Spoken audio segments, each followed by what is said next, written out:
Hello students. तो student आज हम एक क्विक रिव्यू करेंगे थर्मोडायनेमिक्स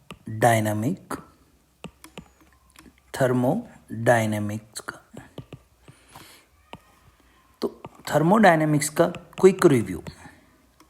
कई बार क्या होता है स्टूडेंट कि आप एग्ज़ाम से पहले बहुत ज़्यादा टाइम थ्योरी में स्पेंड कर देते हैं, तो हमें कोशिश करना है कि थ्योरी में कम से कम टाइम स्पेंड हो, यानी कि जल्दी से जल्दी क्विक रिव्यू हो, जिससे कि हम एग्ज़ाम में अच्छे से अच्छे परफॉर्म कर पाएँ। तो स्टूडेंट यहाँ पे हम जो बात कर रहे हैं थर्मोडायनेमिक्स के क्विक रिव्यू की, तो देखेंगे स्टूडेंट यहाँ पे हम बात कर रहे हैं यूनिवर्स, है ना। स्टार्टिंग करते हैं बेसिक से।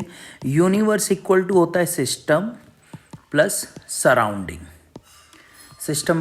सराउंडिंग्स।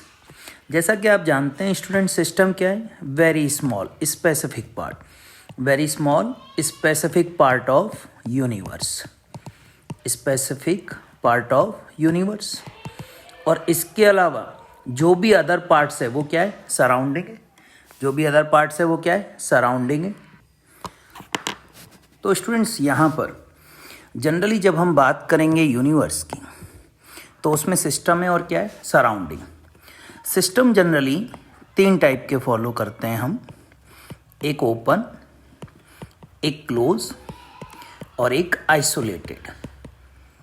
तो आइसोलेटेड सिस्टम में स्टूडेंट्स क्या होता है? Q इक्वल टू 0, यानी हीट कांस्टेंट का मतलब मीनिंग ये हुआ कि न तो एनर्जी क्या होगी? Release, neither absorb nor release. तो एनर्जी ना तो रिलीज होगी ना ही एब्जॉर्ब होगी, और इसका बेस्ट एग्जाम्पल कौन है? Thermos flask. तो ये हमारे पास आइसोलेटेड सिस्टम। अब स्टूडेंट्स मेन जो इंपॉर्टेंट पॉइंट्स हैं स्टूडेंट्स कंपटीशन के, वही मैं कवर कर रहा हूँ यहाँ पर। अब हम प्रोसेस की बात करते हैं। जैसे कई बार आ जाता है आइसोथर्मल, तो आइसोथर्मल प्रोसेस के अकॉर्डिंग टेम्परेचर कांस्टेंट है। Temperature constant that means delta T 0, तो स्टूडेंट डेल्टा U भी 0 होगा। इंटरनल एनर्जी भी क्या रहेगी? 0। यहीं थोड़ा सा क्विक रिव्यू दे देता हूँ आपको इंटरनल एनर्जी का। बेसिकली जो इंटरनल एनर्जी है स्टूडेंट, ये डायरेक्टली प्रोपोर्शनल किसके होता है? Absolute temperature. If temperature increases then internal energy is also increases, but internal energy कभी भी 0 नहीं होता स्टूडेंट एब्सोल्यूट टेम्परेचर पर। उसका रीज़न क्या है? यानी कि 273 degree centigrade temperature. Reason is that कि जितनी भी एनर्जी है, इंटरनल एनर्जी क्या है? The sum of potential energy, kinetic energy, electron energy, proton energy, nucleus energy. तो स्टूडेंट ये सब का सम है।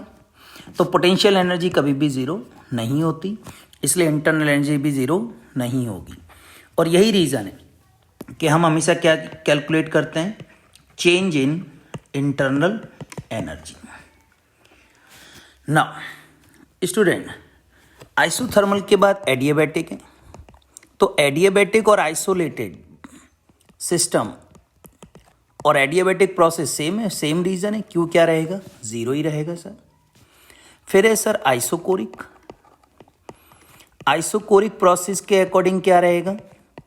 वॉल्यूम कांस्टेंट रहेगा, और वॉल्यूम जो कांस्टेंट है that means delta V 0। Isobaric process में क्या रहेगा student? Delta P 0, that means pressure क्या है? कांस्टेंट है। एंड स्टूडेंट इस एंथैल्पिक, ये भी एक बार कंपटीशन ने पूछा हुआ है, तो यहां पे क्या रहेगा? डेल्टा H 0, यानी कि एंथैल्पी कांस्टेंट है। सिमिलरली इस एंट्रोपिक भी बोल सकते हैं स्टूडेंट। यहां पर डेल्टा S 0, एंट्रोपी कांस्टेंट हो जाएगी। नाउ मोस्ट इंपॉर्टेंट थिंग जिसमें कि कंफ्यूजन स्टूडेंट्स को हमेशा रहता है, एक होता है इरिवर्सिबल प्रोसेस के अकॉर्डिंग क्या रहता है स्टूडेंट? द प्रोसेस अकर इन यूनिडायरेक्शन, अकर इन यूनिडायरेक्शन। तो यहां क्या होगा कि यूनिडायरेक्शन में अगर स्टूडेंट प्रोसेस है, दैट मीन्स रिएक्टेंट, यानी कि प्रोसेस में हमेशा रिएक्शन की डायरेक्शन क्या होगी, यूनिडायरेक्शन, यानी कि या तो फॉरवर्ड जाएगा या backward. That means volume V1 होगा और V2 चेंज आएगा। सिमिलरली प्रेशर P1 होगा तो P2 होगा, टेम्परेचर T1 होगा तो T2 होगा। तो यहाँ पर जो वॉल्यूम, प्रेशर, टेम्परेचर का चेंजेस है वो सभी चेंजेस स्मॉल अमाउंट में नहीं होगा student. Change in volume, change in pressure and change in temperature, क्योंकि एक डायरेक्शन में जा रहा है तो it will be more changes in the process. इसी में एक और हम बात करते हैं रिवर्सिबल प्रोसेस की। अब रिवर्सिबल प्रोसेस के अकॉर्डिंग क्या होता है स्टूडेंट, ऐसे समझ सकते हो आप कि जैसे मान लीजिए मेरे पास एक कंटेनर है और इसके अंदर गैसियस पार्टिकल हैं। अब यहाँ पर कई सारे मैंने सॉइल पार्टिकल्स को ऊपर रख दिया, ये सब सॉइल पार्टिकल्स हैं। अब क्या करेंगे, मैंने यहाँ से एक पार्टिकल को रिमूव किया तो क्या इफेक्ट होगा। आप कहेंगे सर एक पार्टिकल को आप रिमूव कर रहे हैं केवल, तो क्या होगा, इफेक्ट नेग्लिजिबल है ना। यानी प्रेशर में इफेक्ट क्या आएगा, नेग्लिजिबल। वॉल्यूम में भी क्या आएगा, negligible. That means this is the very small changes in the pressure and volume.